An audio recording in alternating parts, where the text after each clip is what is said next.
Good morning. My name is Anna Imagination with a Healing Garden. I am having a very somber morning.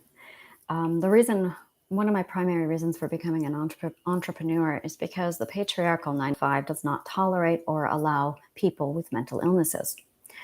Unfortunately, everybody has mental illnesses. Everybody has a subconscious mind, and almost everybody has been abused. So everybody has mental work that they require at least maintenance every day. Sometimes we have mental days that require us to just take a step back from life and heal. And having a 9 to 5 just does not allow this. So it's actually one of my primary reasons for becoming an entrepreneur and becoming my own boss was I realized if I was going to work and make money so I can live, I required an environment where I am free to do whatever I need to do for my mental maintenance that day. Around February, actually, of this year, I saw the end of my mental illness, and by April, the last of it resolved. And here we are in June now, and I have had switching, minor traumatic triggers. I've even been evaluated and spoken to a few psychologists, and I am whole. I am healthy, and I am finally mental stable. So the last few months have actually been a transition for me from mental health, mental illness, to mental peace. And when I made that shift, it's a huge adjustment because I have been mentally ill since I was 4 years old. And now I'm learning how to live life without mental illness, and now I can just live life with mental maintenance. It's wonderful. It is an entirely new experience. Yesterday, I received some very upsetting news, and I needed to withdraw a bit to deal with that.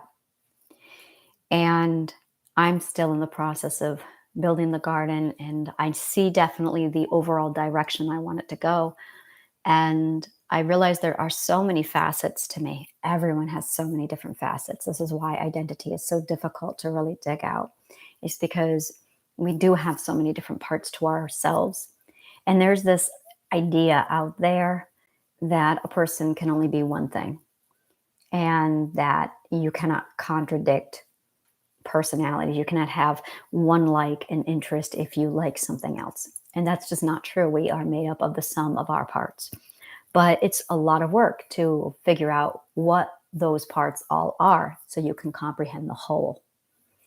And one of my huge parts of my personality that I realized yesterday was my ethics, my rights for animals and rights for the voiceless, rights for the mentally ill, and rights for women. My political view is very, very aggressive. And it has taken me a very long time. I mean, I have been fighting this battle since I was 4 years old. I have been an animal rights activist since I was 4. And it has taken me this long to finally articulate what kind of activist I am. And I don't know why it took me so long when Gandhi, Mother Teresa, and Booker T. Washington are my heroes, Abigail Adams. It took me a long time, even though these were my heroes and my idols, what kind of a person I wanted to be. And this morning I wrote a few articles. I was raped last month. If you've been following my information, you see that. And I got to see from a psychological and a philosophical point of view, and now an ethical point of view, where my friends and my community all stand on this. And basically, the community, my friends, everybody around me, every person in my life has taken one of 4 stands on this. They are either aggressively attacking me to defend the rapist, claiming that I'm mentally ill, so it's okay if I'm raped. Yeah. The second thing that I get from people is absolute full support and full empathy. Now, I'm going to be blunt. This is the minority. This is the minority. The third one was friends, family, strangers who came at me and attacked me, verbally assaulted me because I did not make my rape and my assault about their justice agenda. I decided not to press charges and to take it to the NYPD. I decided not to pursue this in court because I don't believe in the government. I don't believe in the justice system. I think it's bullshit. I have dated attorneys. I've been raped by attorneys and raped by attorneys and raped by attorneys. So I know just exactly how valid the justice system is. It's garbage. So when I decided, in fact, it was an attorney who raped me last month, a civil rights attorney. Isn't that funny? So he actually uses civil rights as his cover up so he can rape women openly. And he does. But that's neither here nor there. And that's my point is I know how dirty the justice system and the government is. So when I decided not to take it down that route, I had a lot of people who verbally assaulted and attacked me while I'm trying to deal with my own mental health, mental illness over this. This isn't, it was a traumatic event. So when I prioritized my mental health, I had strangers and friends, close friends, attacking me. How dare I did not make my rape about their justice agenda. And the fourth kind of response I got was from people who were basically peace seekers. These are the people who wanted to avoid conflict and they prioritized that above what is right. And yesterday I spoke to a leader of my community and he basically said, I believe you. I empathize. It's horrible. But he's my friend and I have a party to run and I'm going to ask you to just not attend because I don't feel comfortable with you being there because you're making waves. And there's a lot of drugs, there's a lot of nudity, and things happen. He said this to me. And which is why I'm talking about it in this video, because I stepped back from it and it was a huge eye opener. And those are the 4 responses I've been getting from people. And I'm just looking at it going, yeah, I'm not surprised. I've been seeing this since I was 4 years old. So yeah, this video is about justice. I'm here to do my morning meditation and I'm talking about my justice, but I'm going to be honest with you. This is a part of who I am. This is part of the sum of who I am. Is this justice warrior? I don't believe justice is in a courtroom. I think that's the delusion to just give more power and control over to our narcissistic government. I believe in the quiet calm and the cool logic of pen on paper. That is who I am.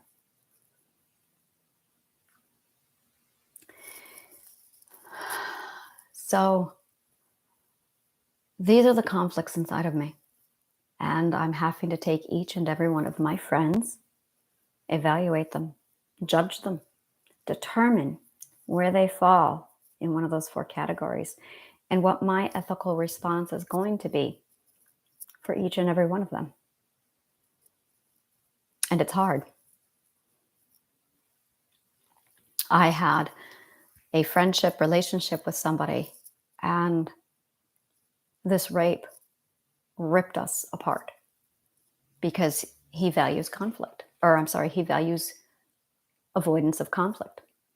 But he was also the first person to call me up and stay with me. He was also the biggest supporter of me.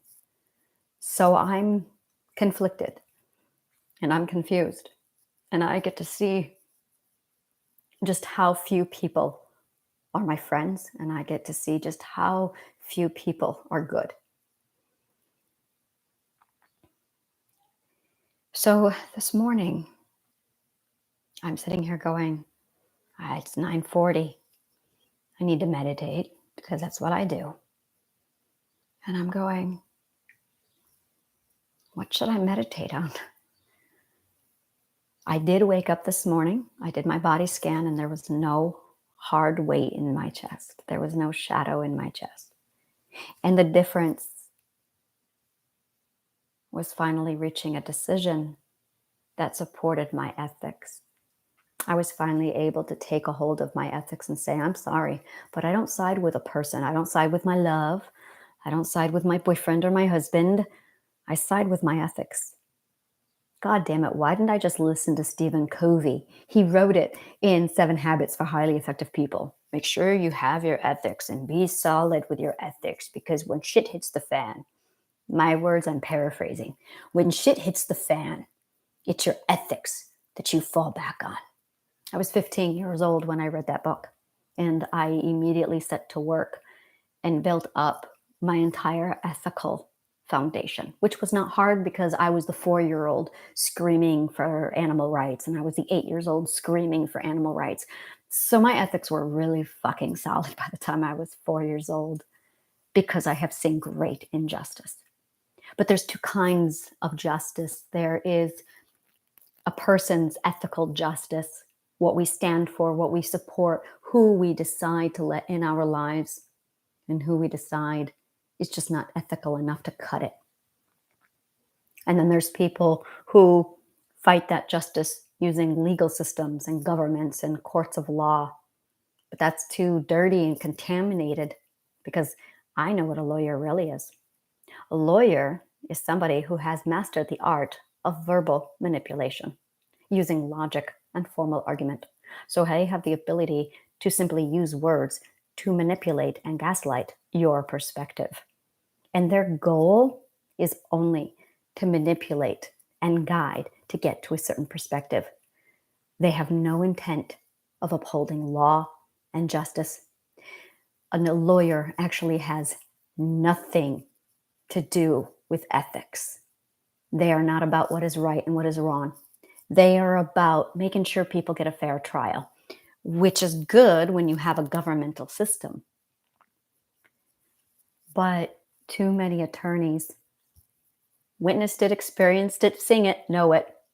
Too many attorneys are narcissists who realized if they master words, manipulation, if they master the art of knowing the law, then they know how to manipulate, control, and maneuver that law. So I guess this is really the ultimate question that I'm being confronted with. What happens when a civil attorney who is a narcissist and a serial rapist rapes an animal rights and women's rights activist who is on the front lines of the healing garden, where she deliberately fights this very fight of making sure a person has ethical rights to their body under a sound and sane mind? Interesting, isn't it?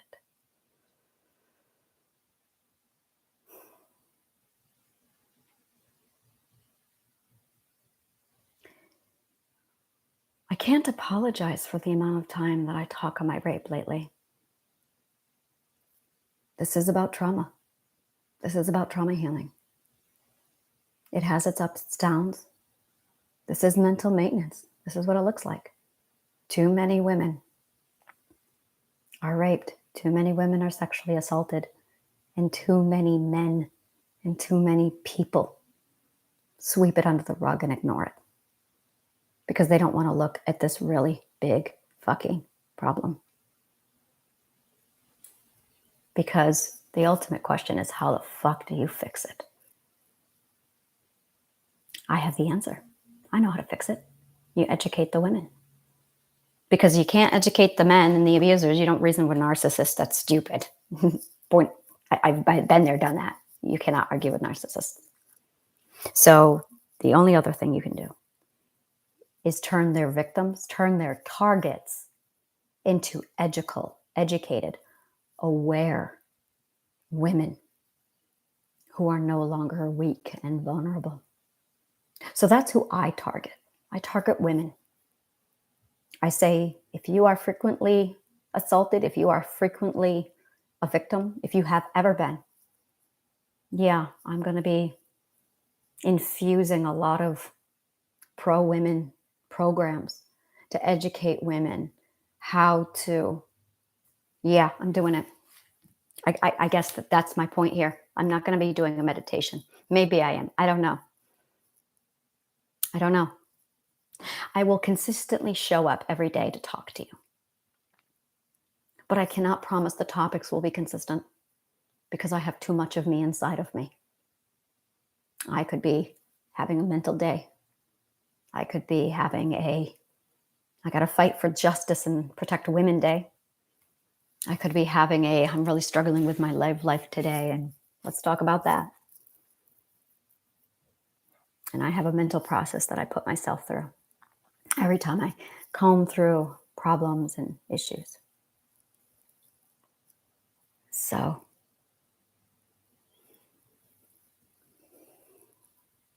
yeah, we're going to meditate. I just need a minute.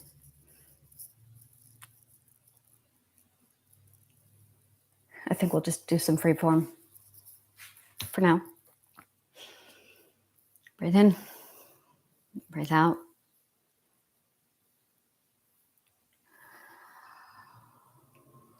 I was talking earlier. Breathe in,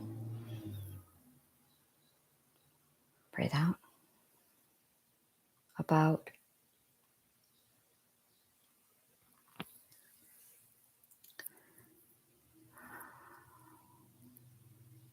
I was talking a lot about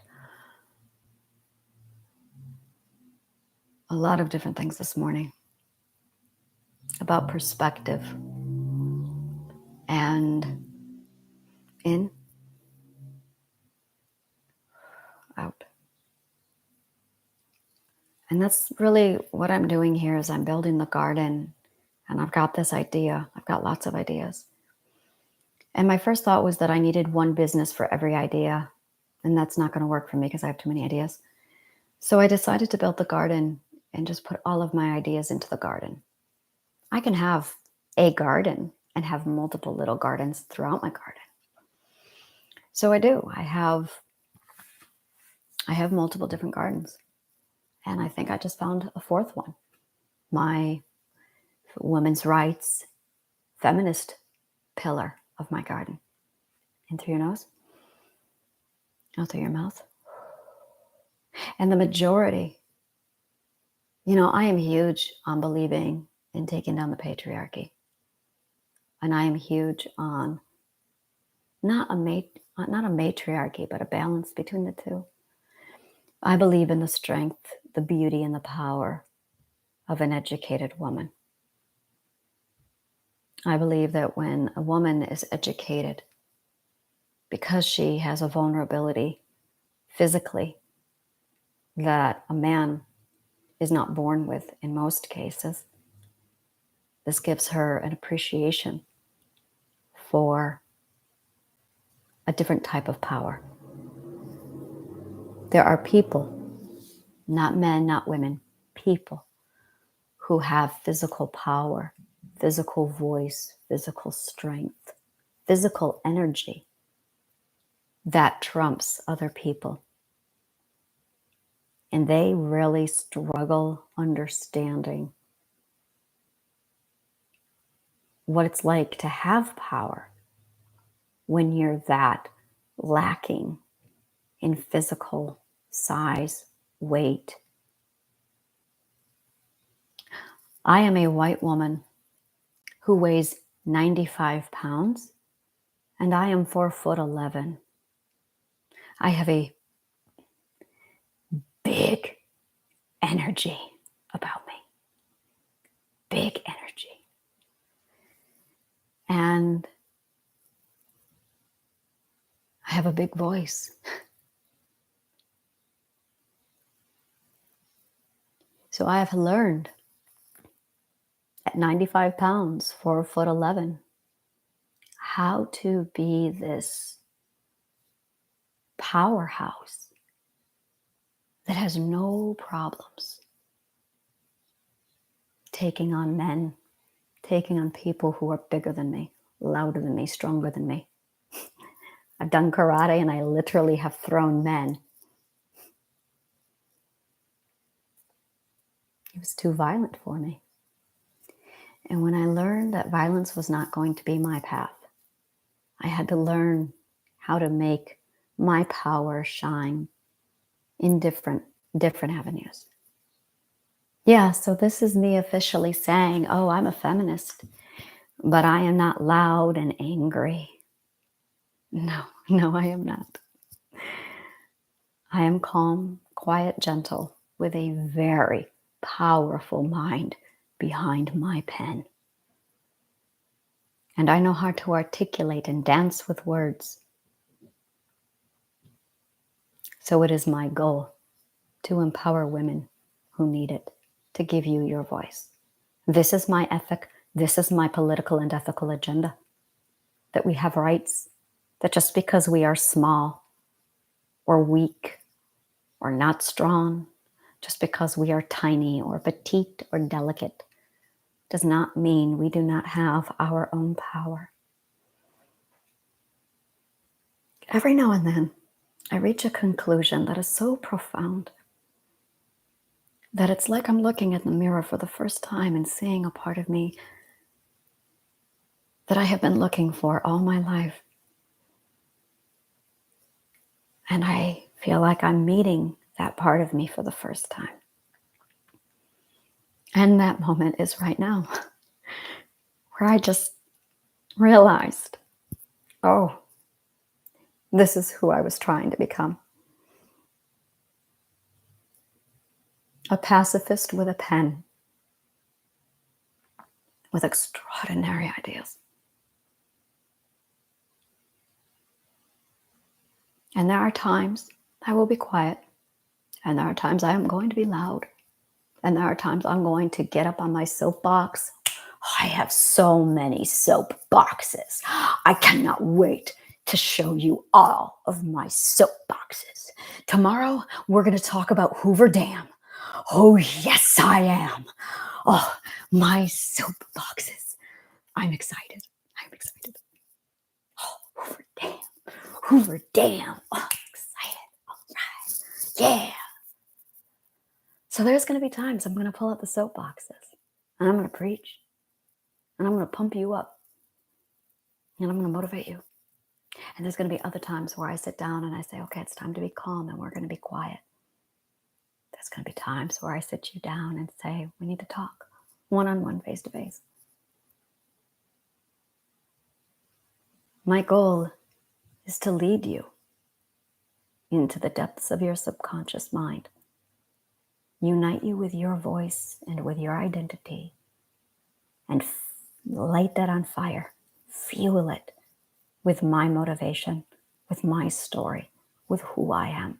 I'm going to take my sunlight and my beacon and I am just going to push it inside of you and inspire you.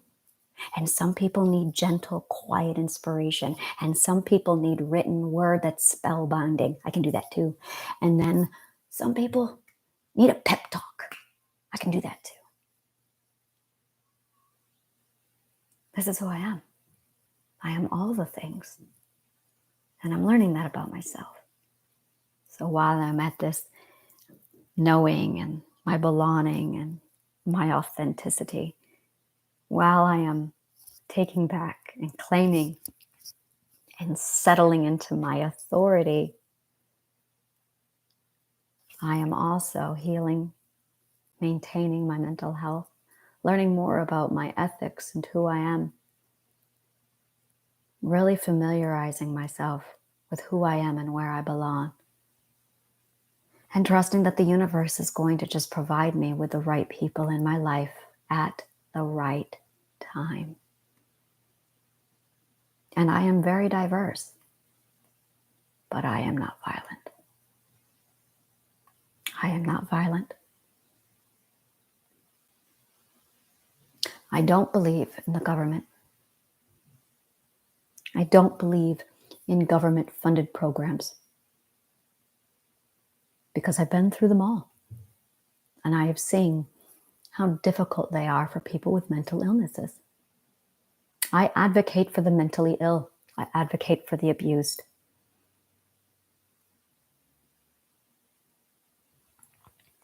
I know who I am now. Every day it comes clearer and clearer to me. And the more I know who I am, the more I see you and the more I realize what you could be. what identity is inside of you that you have lost and how much you really need to get that back, how much you ache to have that back. And what I love about myself when I look at other people is because I was exposed to so much trauma, because I was exposed to so much abuse and so much mental illness, there isn't a thing my subconscious mind has not told me that I have not heard before. So when I'm talking to another person's subconscious mind and I hear the same regurgitated crap that I used to tell myself, and that's just it. There isn't anything anyone can tell me that I did not once tell myself to bullshit myself. So for me, when I am talking to a client and they start telling me about their life or their plan, when they start telling me about their excuses, it rings out so clear to me that I'm just talking to their subconscious mind's defense system, which is actually working for their narcissist. And I'm just going, dude, I'm not talking to your identity right now. I'm talking to your narcissist who's abused you into thinking that way. You're bullshitting me. I know, because you're saying the exact same words to me that I used to tell myself. I know every trick in the book. I feel like an old school marm who has been teaching for so long that when kids come in with, my dog ate my homework, the teacher can just go, do you have any idea how many kids I have taught over 40 years? Do you have any idea how much bullshit I've listened to? I know when I'm being bullshitted on because I did it, because I learned every trick in the book. And my goal isn't to appease your bullshit. My goal isn't to argue with you. I can just look at it and say, yeah, those words, I know what those words are. That's bullshit. That's not your authentic identity. I know authentic identity when I see it. And I know bullshitting subconscious minds when I see them. I'm the person who calls out the bullshit. But I promise you can trust me. Because what I want for you is to just find your identity, find your voice, get that defense system back up and running, put down those boundaries, overcome your fear, so that when an abuser comes along, you can laugh at them and go, oh, fuck you. I've walked on hot coals. I have. Not on purpose. And it doesn't faze you because you know you are that badass.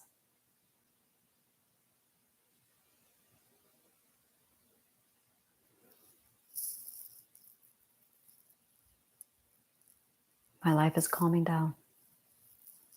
My direction is getting clearer. I am honing in on my heading, and I know who I am.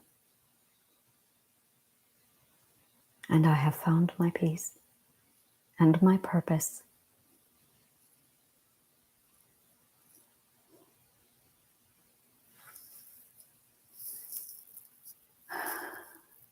Meditation. Clear your mind. Breathe in.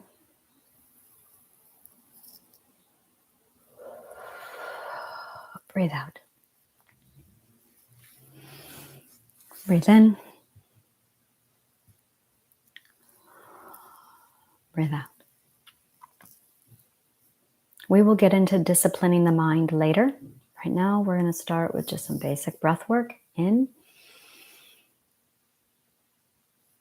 and out. Observe and listen. That's all you're doing right now. Breathe in.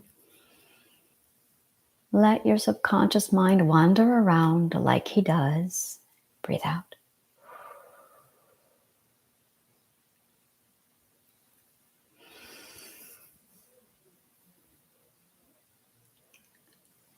Breathe out.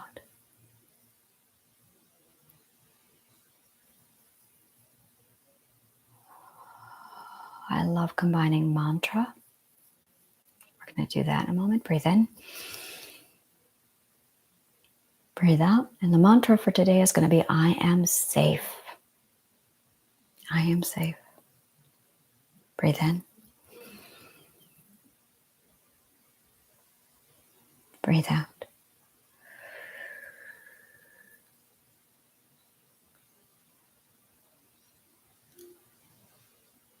Let them hear you. Let them hear you.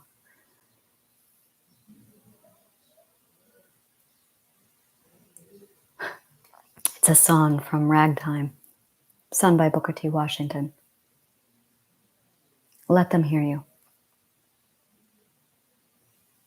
It is a song about, violence is not the way to go. That if you use your voice and the power of the pen, and I will put down my sword, because justice is my fight. Let them hear you. But people can't hear you if you're screaming. It's the way we choose to fight. That was the message. Breathe in. And breathe out. And every day, breathe in.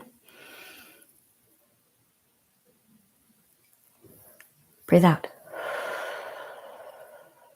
Every day, I learn more and more which direction I need to take the garden, which parts of it I need to allow to become me. And when I started the healing garden, I was passionate, undefined. That's what I was. I was undefined.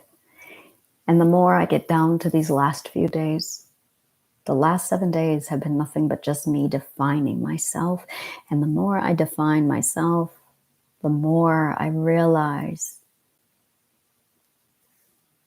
how defined I am shaping the garden to reflect who I am.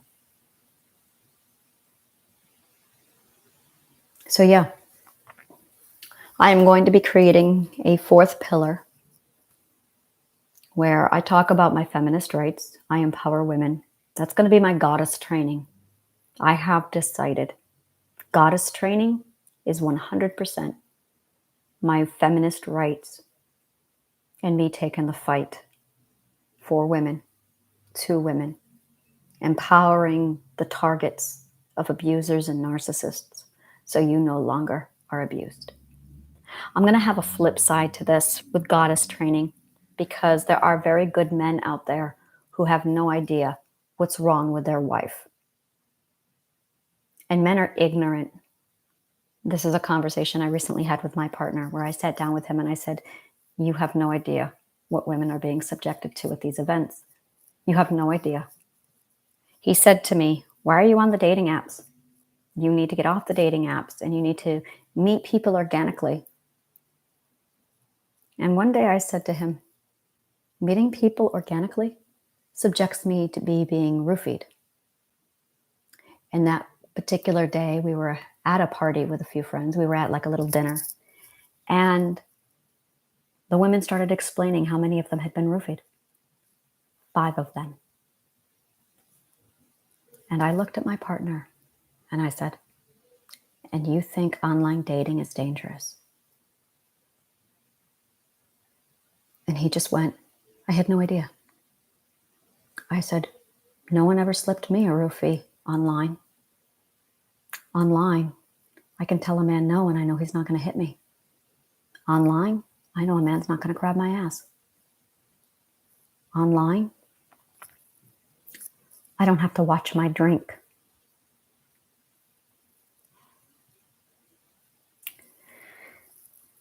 So yeah, I watched my partner go from ignorant to aware to mind blown.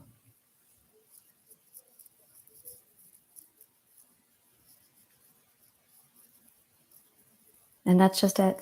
I think that's really it. Is I'm a whistleblower at this event that I was attending. And I brought a lot to the surface because I'm loud. Most women are quiet because people, men, don't like whistleblowers. They don't like to hear the real horror of their reality, that their women are being preyed upon. They like to be ignorant. And I don't allow that. If you're here to be ignorant and pretend, you are not for me.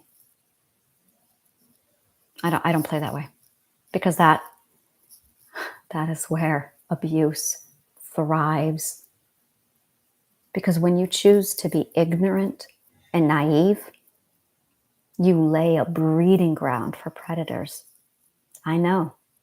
I have experienced this firsthand all of my life. Not once, not twice, consecutively for 40 years. Silence is like a bacteria breeding ground for sexual predators. Silence and ignorance is the nourishing benefits of a sex predator, because it guarantees your cooperation.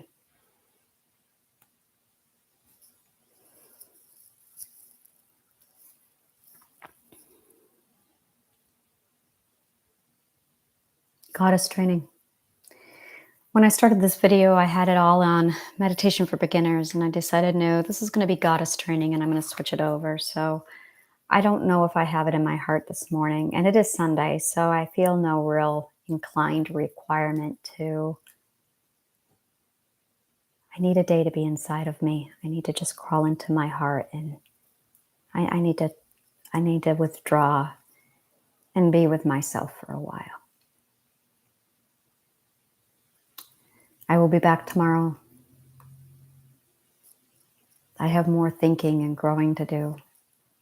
Tomorrow I'm probably going to kick off with a fire, passion, empowerment. I know how to do that. For now, I need to be quiet and withdrawn. So may the kindness of words always find you.